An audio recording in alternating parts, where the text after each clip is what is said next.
Sir ఇప్పుడు plot కొనాలి అనుకున్న వాళ్ళకి ఏది సరైన ప్రదేశం? మీరన్నారు గదా! సో, ఒకేసారి ఇప్పుడు మనం దగ్గర దగ్గర కొనలేము. రూ. 1,00,00,000 ఉంటది. ప్లాట్ అంటే స్థలం గురించి చెప్తున్నాను నేను. PLOT plot. సో, రూ. 1,00,00,000 ఉండొచ్చు. లేకపోతే 2,00,00,000 ఉండొచ్చు. అలా కాకుండా కొంచెం దూరం వెళ్తాం. ఔటర్ రింగ్ రోడ్ దాటెళ్తాం. అక్కడ కూడా 70, 80 లక్షలు ఇంకా దాటెళ్తాం. సో, ఎక్కడ వరకెళ్ళాలి? ఎంతలో కొంటే అప్రిసియేషన్ వాల్యూ ఎక్కువగా ఉంటది? యెస్. Good question. యాక్చువల్లీ ఇందులో ఇంపార్టెంట్ ఏంటంటే సార్, మనకి గ్రోత్ ఏరియాలు ఎక్కడున్నాయి? అంటే గవర్నమెంట్ ల్యాండ్స్ ఎక్కడున్నాయి? హ్మ్. గవర్నమెంట్ ల్యాండ్స్ అంటే రేపటి రోజున ఇండస్ట్రీస్ వచ్చే ఛాన్స్ ఉంది.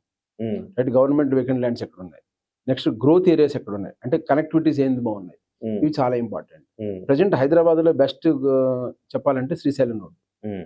ఎందుకంటే ఫోర్త్ సిటీ అనేది మనకి చాలా ఫోకస్‌లో ఉంది. గవర్నమెంట్ ఈస్ కాన్సంట్రేట్ అంటే కందుకూరు వరకు మెట్రో వేద్దాం అంటున్నారు. హ్మ్. కందుకూరు వరకు మెట్రో వేస్తుంటే ఫోర్త్ సిటీ డెవలప్ అయ్యే ఛాన్స్ చాలా ఉంది. హ్మ్. ఎందుకంటే మెట్రో కనెక్టివిటీ ఉంటుంది. ఎయిర్‌పోర్ట్‌కి near. Next outer ring road దగ్గర ఉంది. ఔటర్ రింగ్ రోడ్‌కిను రీజనల్ రింగ్ రోడ్‌కి మధ్యలో ఉంది. సో ఇవన్నీ చూసుకుంటే ప్రెజెంట్ శ్రీశైలం రోడ్ చాలా ఫోకస్ ఏరియాలో ఉంది. ఓకే. దీనికంటే next coming to Vikarabad roads. ఇప్పుడు ఎందుకంటే 111 జీవోలో ఉన్న వలన అటు సైడ్ నిర్మాణాలు జరగలేదు. అప్ టు మన చేవెళ్ళ వరకు. హ్మ్. చేవెళ్ళ నుంచి వికారాబాద్‌కి రోడ్ అంతా ఇప్పుడు కొత్తగా గవర్నమెంట్ శాంక్షన్ చేసింది. హ్మ్. So connectivity outer ring road నుంచి అప్పా నుంచి చూసుకుంటే వికారాబాద్ ఇప్పుడు హార్డ్లీ 45 మినిట్స్. సో అది కూడా నెక్స్ట్ ఛాన్స్ ఉంది. Third Bombay highway. హ్మ్. బాంబే హైవే మీరు అప్ టు జహీరాబాద్ వరకు ఇప్పుడు కానీ వెళ్ళే అక్కడ ఛాన్స్ ఉంది. కొనేటట్లేదు కదా సార్. ఇప్పుడు అదే Vikarabad already affordable price. Affordable price. Srisailam కూడా కొంచెం better affordable price. Price. Yes. అంటే బాంబే హైవే ఎప్పటి నుంచి ఉంది? బాంబే హైవే అంటే మీరు జహీరాబాద్ దాకా జహీరాబాద్ వెళ్ళినా కానీ వరకు. మీకేం లేదే. కరెక్ట్, అది చెప్తున్నా. సో ఈ ప్రెజెంట్ ఈ ఏరియాలో ఇంకా జహీరాబాద్ కంటే మీ ఇంకా వికారాబాద్ దగ్గర. అదే చెప్తారు. కానీ ఏంటంటే మనకి హైవే ఉంది వలన జనం అటు సైడ్ వెళ్తున్నారు. హ్మ్. కానీ మనం ఇల్లు కట్టుకోవాలంటే యాక్చువల్లీ వికారాబాద్ మనం తెలంగాణ ఊటీ అంటాం. హ్మ్. సో ఇంకా మీరు మన్నెగూడ సైడ్ కొనుక్కుంటే మీకు ఇంకా 2, 3 డిగ్రీలు ఇక్కడికంటే టెంపరేచర్ తక్కువ ఉంటుంది. హుహుహు. సో ఇవన్నీ మనం క్యాలిక్యులేషన్ మన్నెగూడ చేసుకుంటే అంటే సార్ ఎటువైపు? వికారాబాద్ సైడ్. వికారాబాద్ అదే సైడ్. చెప్తాను. అంటే వికారాబాద్ ముందర హ్మ్. మన చేవెళ్ళ దాటిన తర్వాత హ్మ్. చేవెళ్ళ నుంచి వికారాబాద్ మధ్యలో చాలా ప్లేస్లు ఉన్నాయి. చాలా వెంచర్స్ కూడా ఉన్నాయి. హ్మ్. సో అట్లాంటి చోట్ల మీరు కొనుక్కుంటే హ్మ్. మీకు కూడా ప్రెజెంట్ ఈస్ట్‌కి భవిష్యత్తు లేదంటారా ప్రస్తుతం? కేసీఆర్ గారు చెప్పిన తెలంగాణ దాన్ని ఏమంటారు తిరుపతి అన్న కాన్సెప్ట్ పెద్ద క్లిక్ అవ్వలేదు. తెలంగాణ తిరుపతి అని చెప్పినప్పుడు దాన్ని అంతలాగా ఆయన ప్రొజెక్ట్ చేయలేకపోయాడు.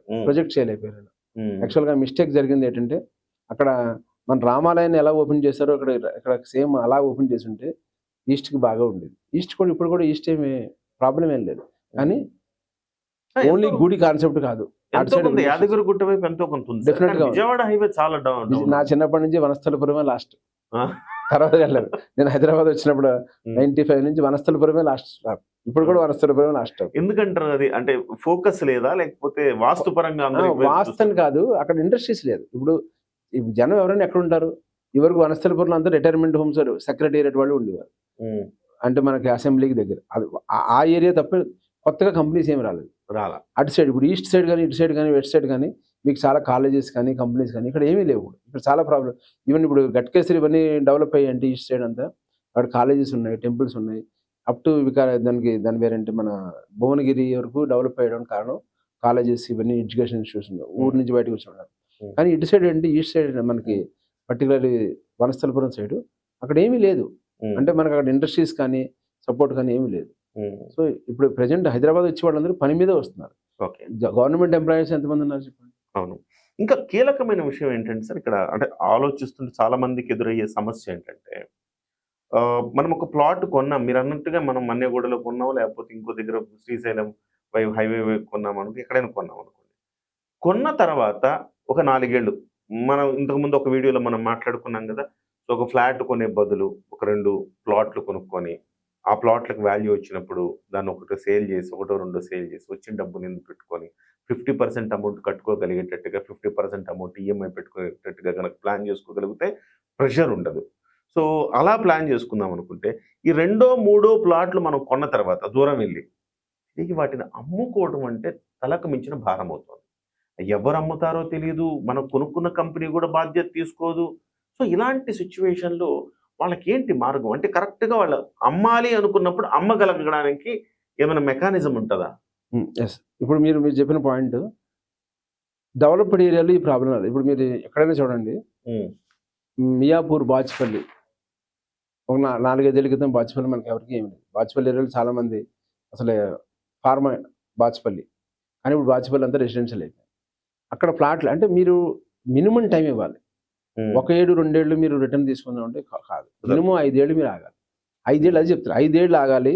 డెవలప్డ్ ఏరియా చాలా దూరం కొనుక్కున్నా కూడా మీకు ప్రాబ్లం ఉంటుంది. చాలా దూరం కొనుక్కోవడం అంటే చాలా చాలా నాళ్ళు వెయిట్ చేయాలి. మీరు ఎంత దూరం కొనుక్కుంటే అంత దూరం వెయిట్ చేయాలి. సో దానికంటే సిటీకి దగ్గరలో డెవలప్డ్ ఏరియాలో రెసిడెన్షియల్ లొకాలిటీస్ భవిష్యత్తు ఉన్న ఏరియాని గ్రాప్ చేయాలి. ఎస్, మీరు ఎక్కడో దూరంగా కొనుక్కుంటే ఇప్పుడు కూడా అలాగే ఉన్నాయి. ఇబ్రహీంపట్నం దగ్గర కానీ అటు సైడ్ చివరిని కానీ సిటీ అంతవరకు వెళ్ళడానికి టైం పడుతుంది. సో దానికి మళ్ళీ రీసేల్స్ అనేవి అంటే మీరు పర్చేజ్ చేసుకునే ముందు క్లియర్గా ఉండాలి. నేను 5 ఏళ్ళు ఆగగలుగుతాను, 10 ఏళ్ళు ఆగగలుగుతాను. కొన్నిసార్లు 5 ఏళ్ళు ఆగిన దానికంటే 10 ఏళ్ళు ఆగిన దానికి రిటర్న్స్ చాలా విపరీతంగా ఉంటాయి. ఇప్పుడు కోకాపేటలో మనకి తులసి సినిమా వచ్చినప్పుడు కోకాపేటలో ఝాన్సీ గారి క్యారెక్టర్ కోకాపేట, అప్పుడు ఎకరం ₹1 కోటి. అది 15 ఏళ్ళు అయింది సినిమా వచ్చి, 15 ఏళ్ళు అయింది. ఎకరం ₹1 కోటి కోకాపేటలో హైయెస్ట్ ప్రైస్. సపోజ్ అప్పుడు కనుక వాళ్ళు ఎవరైనా హోల్డ్ చేసుకుంటే ఈరోజు కోకాపేటలో 100 కోట్లు. అంటే అప్పుడు ₹1 కోటి చాలా పెరిగింది, ఇప్పుడు 100 రెట్లు పెరిగింది. 100 కోట్లు ఎంత వెయిట్ చేస్తే అంత రియల్ ఎస్టేట్ లో చాలా ఇంపార్టెంట్. రియల్ ఎస్టేట్ లో మీరు ఇన్వెస్ట్ చేసే ముందర ఒక టార్గెట్ పెట్టుకు ఇన్వెస్ట్ చేయాలి. అంటే వాట్ ఈజ్ మై టార్గెట్, దాన్ని బట్టి ఎక్కడ ఇన్వెస్ట్ చేయాలని చూడాలి. అంతేగాని అందరూ చెప్పారు నేను కూడా అక్కడ కొనేయడం కాదు. 5 ఏళ్ళలో మీరు తీసేద్దాం అనుకుంటే దానికి ఏ ఏరియా సూటబుల్, 10 ఏళ్ళలో తీద్దామంటే ఏ ఏరియా సూటబుల్, దాన్ని బట్టి ఇన్వెస్ట్ చేస్తే మీకు రిటర్న్స్ కరెక్ట్గా వస్తాయి. Thank you very much. Thank you. చాలా మంచి థ్యాంక్ యూ వెరీ మచ్.